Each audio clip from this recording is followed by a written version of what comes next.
What's going on? So my message for today is, what would you do, who would you be if you did not live in fear?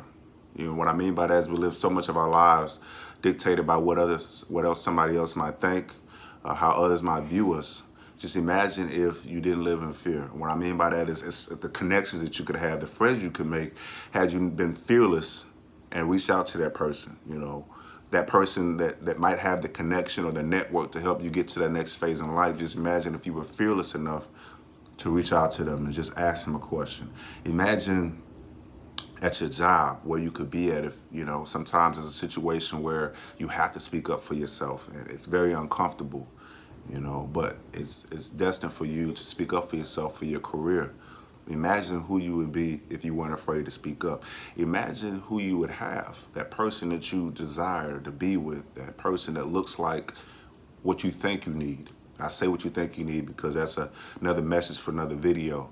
But that person that you think you need, just imagine how much closer you would be or how you would find out if that person would be best for you if you were fearless.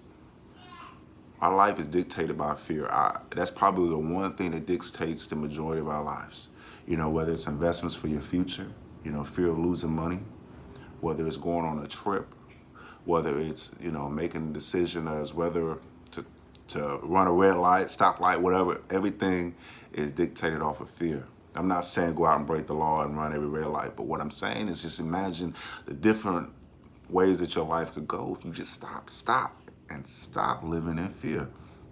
Stop being worried about what somebody else got to say or think about you, because I guarantee you that person could give a damn about you. They might on the surface appear, act like they care for you. Your boss might act like they care for your well-being. They want you to do your job well enough to where it makes them look good. So at the end of the day, it is a dog-eat-dog world. We can say that we want to be all wholesome and spread love, but at the end of the day, you need to also keep in mind that everybody has a hidden agenda, and you got to also have your own hidden agenda, not necessarily to hurt people or to step over people, but to be able to get where you want to get at and not be afraid to pursue that, not be afraid to be who you are. And so that's just my biggest message for the day. Just imagine who you would be, where you would be if we didn't live in fear. We could just take fear out of your soul, out of your mind for one day.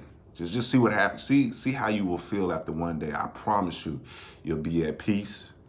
You'll feel great because you said what was on your mind. You got everything off your chest right then and there. You didn't hold nothing in. You didn't lose sleep. Just imagine what you could accomplish. So that's just my message, my challenge for y'all. Is to start with one day, then take it from 1 day to 2 days, 2 days to 3 days. Next thing you know, you're taking it for a week, a month, and then now you're living your life fearless. And the world is yours. So y'all stay tuned for the next video. I appreciate y'all listening. Appreciate y'all subscribing. Like I say, holla back. It's your boy Jay.